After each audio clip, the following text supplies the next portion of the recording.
YouTube channel Himashree গগৈলৈ আপোনালোক সকলোকে পুনৰবাৰ স্বাগতম জনাইছোঁ। আজি হৈছে গৰু বিহু আৰু অসমীয়াৰ বাপতি সাহোন ৰঙালী বিহুৰ বহুত শুভেচ্ছা জনালোঁ। মই আজি আমাৰ গৰু বিহুৰ দিনাখন আমাৰ ঘৰত কি নিয়ম কৰা হয় আজি সকলোখিনি আপোনালোকক দেখুৱাই যাম। সকলোৰে ঘৰত নিয়ম কৰা হয়, তথাপিও মই আমাৰ ঘৰত যিখিনি কৰা হয় দেখুৱাই যাম। তো শেষলৈকে চাবলৈ নাপাহৰিব। গৰু গা ধুবৰ কাৰণে মাহ হালধি পিচি অনা হৈছে। মাহ হালধি, বেঙেনা, থেকেৰা, কেৰেলা, পানীলাও দিয়া হৈছে।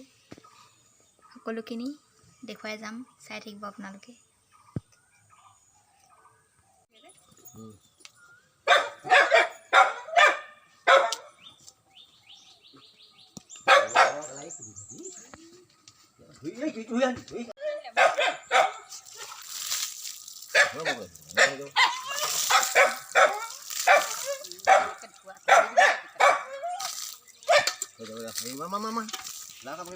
লাউ খা, বেঙেনা খা,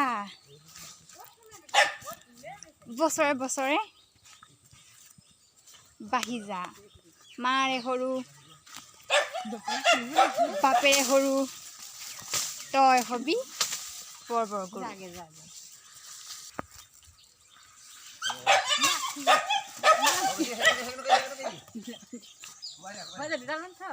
এতিয়া আমি 100টা শাক বুটলিবলৈ আহিছোঁ। বকুলিহঁতৰ ঘৰলৈ আহিছোঁ। আমাৰ ঘৰতো আছিলে, কিন্তু একেলগে বিচাৰিলে বেছি ভাল লাগে, সেইকাৰণে একেলগে বিচৰা মজাই বেলেগ সেইকাৰণে আহিছোঁ। এইটো প্ৰথমে ভাং পাতো দিয়ে বোলে, ভৰাই লৈছোঁ। দেখুৱাই যাম কি লওঁ। 100টা শাক, লাও গছ এজোপা, লাও গছৰ তলে 100টা শাক। খেলি মেলিয়ে হৈ গৈছে এইবোৰ বিচাৰোঁতে হিচাপ কৰোঁতে 100টা শাক।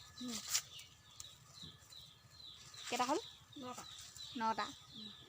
9টা পাইছোঁহে, আৰু কিমানকেইটা পাবলৈ? 7টা দেই, 7টা 8টা 9টা।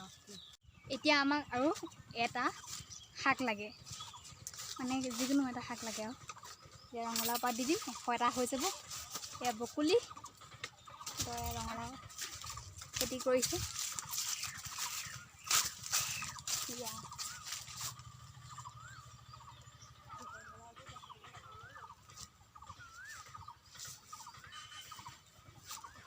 মই এইফালে বনাবলৈ লৈছোঁ মাংস। মই ব্ৰইলাৰ মাংস বনাওঁ। মায়ে এইফালে কি বনাই আছে চাবলৈ, কি বনাই আছে মায়ে। এইফালে বনি আছে, মাছ বনি আছে, তো চাই থাকিব সকলো। আজি আমাৰ বছৰেকৰ বিহুৰ দিনা মৃতকত দিয়া হয়, আৰু এয়া মৃতকতৰ বাবে আগবঢ়াইছোঁ মাছ, গাহৰি, ব্ৰইলাৰ মাংস, আৰু এইফালে আছে ডাল কচু, মাছৰ মাথা দি গাপত দিছোঁ। এয়া পচলা, আৰু এয়া কঁঠালৰ ভাজি। তাৰপৰা এয়া 101টা শাক, তাৰপিছত আমলৈ টোপ, মাটি দাইল, বেঙেনা ফ্ৰাই, তিতাকেৰেলা ফ্ৰাই, আৰু এয়া হৈছে মাছৰ পিটিকা। তো মৃতকটো দি লওঁ।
গতি হাৰিবে উচিত ৰাম মোৰ গতি হাৰিবে উচিত।